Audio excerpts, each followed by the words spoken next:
প্রিয় শিক্ষার্থী বন্ধুরা, 10.3 হেডিংয়ে তোমরা দেখতে পাচ্ছ read the name of sports given in the box.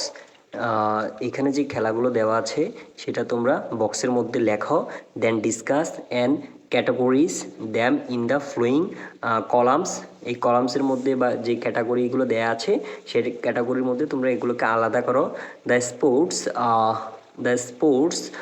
You can The sports you see usually boys plays, and the sports usually girls plays, and the sports both boys and girls plays.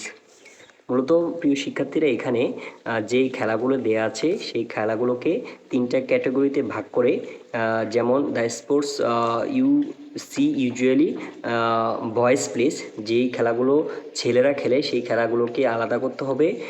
And the sports usually girls play, যে খেলাগুলো মেয়েরা খেলে সেই খেলাগুলোকে আলাদা করতে হবে। And the sports both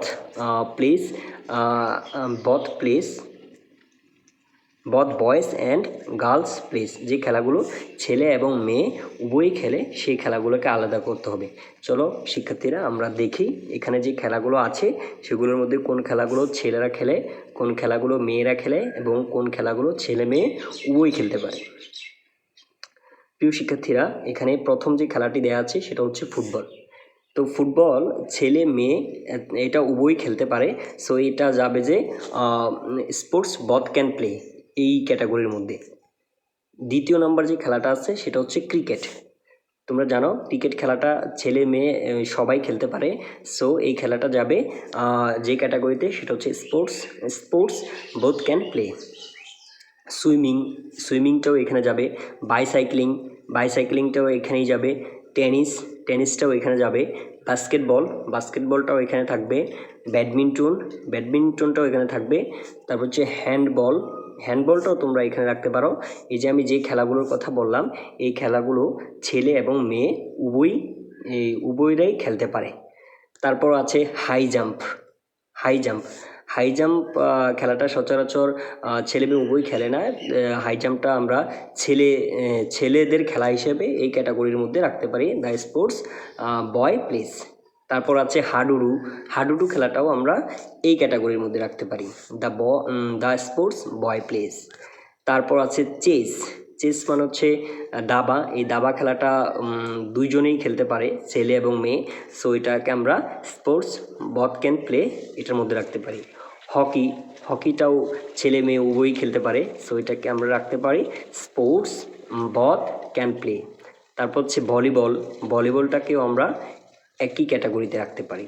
table টেনিসটা ছেলে এবং মেয়ে উভয়েরই খেলতে পারে, সো এটা আমরা রাখতে পারবো যে স্পোর্টস বথ ক্যান প্লে। তারপর আছে রেসলিং খেলাটা আমরা অবশ্যই এটাকে ছেলেদের খেলা হিসেবে দেখি। এটা আমরা the sports both can play, the sports boys place এটার মধ্যে রাখতে পারবো। প্রিয় শিক্ষার্থী বন্ধুরা, পরবর্তী দেখতে পাচ্ছ ম্যাজিক্যাল চেয়ার। সো এটা হচ্ছে চেয়ার খেলা যেটা হয় সেটা আমরা মেয়েদের খেলা হিসেবে দেখে থাকি এবং মেয়েরাই সচরাচর এটা খেলে। দ্য স্পোর্টস গার্লস প্লেস এটাতে রাখতে পারি। ডল গেম পুতুল খেলা, এটাও আমরা মেয়েদের খেলা হিসেবে রাখতে পারি। লুডোটাও আমরা মেয়েদের খেলা হিসেবে রাখতে পারি। প্রিয় শিক্ষার্থী বন্ধুরা, তোমরা দেখতে পাচ্ছ উপরে যে খেলাগুলো দেওয়া আছে সেই খেলাগুলোকে আমরা তিনটা ক্যাটাগরিতে ভাগ করেছি এবং কোনটা কোন কাদের ক্যাটাগরিতে থাকবে সেটা দিয়েছি। তবে তোমাদের বোঝার সুবিধার্থে আমি এটাকে সুন্দর করে একটা আনসার তৈরি করেছি, সেই আনসারটাই আমি নিচে দিয়ে দিচ্ছি যাতে তোমরা খুব সুন্দরভাবে এটাকে আনসার করতে পারো। প্রিয় শিক্ষার্থী বন্ধুরা, এই হচ্ছে আমার তৈরি করা আনসারটা, দ্য স্পোর্টস বয়েজ প্লেস। এখানে দেখতে পাচ্ছ তিনটা খেলা আছে, high jump, hadudu and wrestling. এই তিনটা ছেলেদের খেলা হিসেবে গণ্য করেছি। তারপর হচ্ছে যে দ্য স্পোর্টস গার্লস প্লে, এখানে ম্যাজিক্যাল চেয়ার, ডল গেম, তারপর হচ্ছে লুডো, এই তিনটা খেলা মেয়েরা খেলে সচরাচর। তারপরের ক্যাটাগরিতে স্পোর্টস বথ ক্যান প্লেস, যেটা ছেলে এবং মেয়ে উভয়ই খেলতে পারে। এই ক্যাটাগরিতে সবচেয়ে বেশি খেলা আছে football, cricket, swimming, tennis, bicycling, basketball, badminton, handball, hockey, volleyball, table tennis, chess. এই সকল খেলাগুলো ছেলে এবং মেয়ে উভয়েরই খেলতে পারে। প্রিয় শিক্ষার্থী বন্ধুরা, 10.4-এর হেডিংয়ের মধ্যে তোমরা দেখতে পাচ্ছ এখানে discuss the following topic in group. এই টপিকটি বা এই বিষয়টি তোমরা গ্রুপের মধ্যে আলোচনা করো। Then tell the class whether you agree or disagree and why. তারপর তুমি ক্লাসের মধ্যে এটা বলো এবং এটার সাথে কি তুমি একমত নাকি ভিন্নমত, যদি হয় তাহলে কেন। চলো নিচে কি লেখা আছে সেটা একটু লক্ষ্য করি। তার আগে আমি একটু কথা বলে নিই।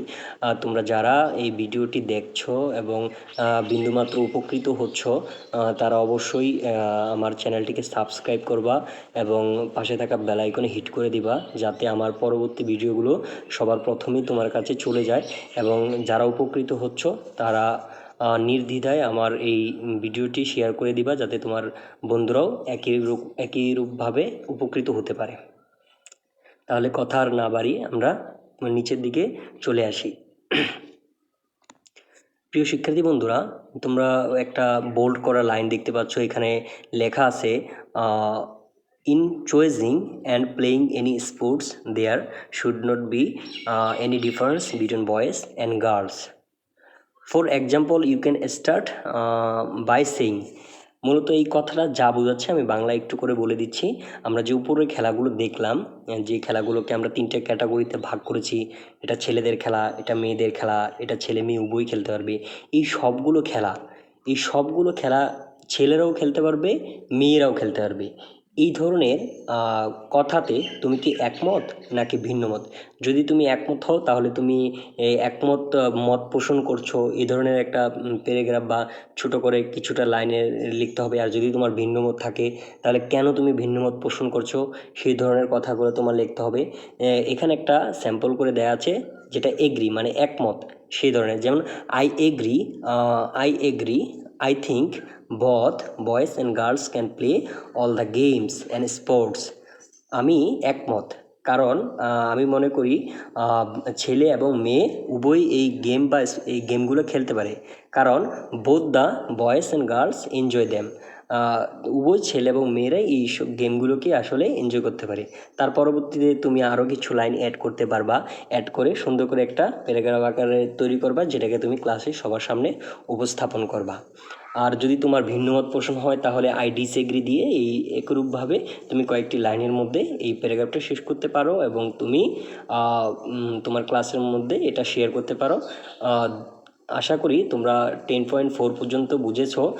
যদিও এর ভিতরে তোমাদের কোনো প্রকার কনফিউশন থাকে, কোনো কিছু না বুঝে থাকো, তাহলে অবশ্যই তোমরা কমেন্ট সেকশনে গিয়ে অবশ্যই আমাকে বলে দিবা, আমি সেখানে উত্তর করে দিব, অথবা পরবর্তী ভিডিওতে কিছুটা তোমাদেরকে বুঝিয়ে দিব। আশা করি সবাই বুঝেছো এবং আমার পরবর্তী ভিডিও 10.5 থেকে এই অধ্যায়ের 10.8 পর্যন্ত থাকবে। ততক্ষণ পর্যন্ত তোমরা সবাই ভালো থাকো, সুস্থ থাকো, সেই কামনাই করছি। ধন্যবাদ সবাইকে।